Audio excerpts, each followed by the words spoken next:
The Butterfly Garden. When Joan was on her own, she had a secret game she liked to play. She had found a little place under the hedge where moss and leaves made a tiny green cave. It was too small for Joan to climb into, but it was just the right size for playing fairy gardens. Joan would go round and round the garden looking for something to make her green cave pretty. She would find thistledown, forget-me-nots and fallen petals from the flowers in Mother's garden. When she gathered enough, Joan would go back to her tiny cave and decorate it with all the pretty things she had found. "It's a fairy garden," she told her mother. "Come and see. It's a place for someone little to dance in. It looks really lovely now."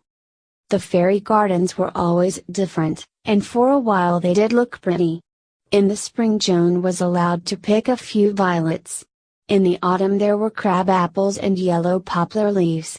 In the winter there were holly berries, although they were prickly together. However, the flowers faded and the berries withered and went wrinkly. Then Joan would have to make the garden all over again. It was part of the fun of it. There was always one thing that worried Joan, however. Did anyone use her pretty garden? Did fairy people truly come to dance there? Perhaps a family of frogs might come and sing, or mice have a midnight picnic. Joan did not really care who came into her garden as long as it was somebody small who would like to be there. One morning Joan came running inside very excited. "Mummy, Mummy!"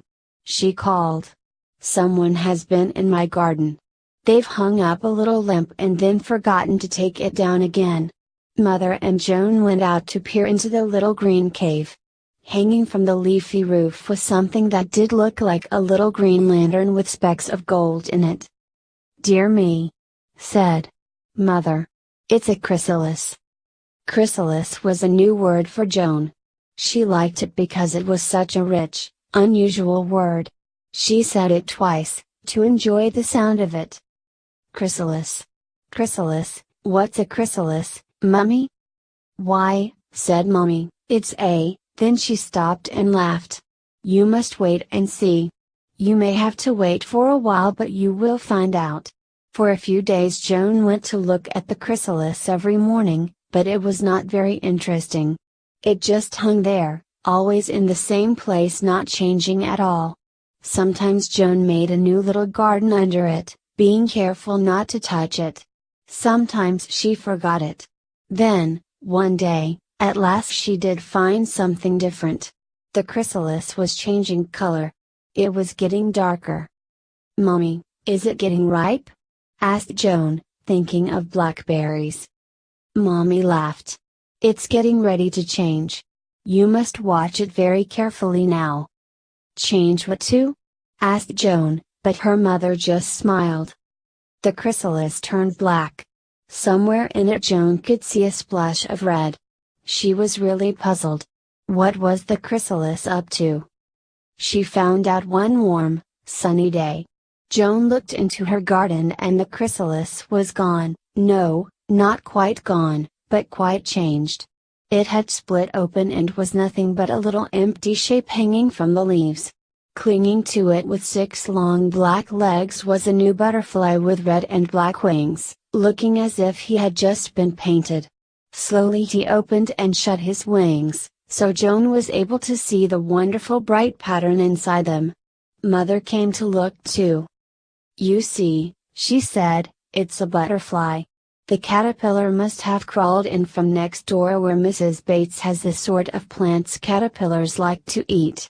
This caterpillar must have thought your garden a nice safe place. He hung himself up here and changed into a chrysalis. All the time the chrysalis hung here he was inside, turning into a butterfly. Now he has broken out of the chrysalis and is ready to fly off and enjoy the summer. His wings will soon be strong enough." As Mother spoke, the butterfly fluttered rather unsteadily out of the little green cave and onto the hedge. He sat there for a moment, and then set off towards the flower beds. "Well, I'm glad someone has used my garden," Joan said. "Every garden ought to have someone to live in it. Do you think that butterfly liked coming out and seeing my garden around him?" A special butterfly-size garden," said Mommy. "I'm sure he did. Wouldn't you like it, if you were a butterfly?"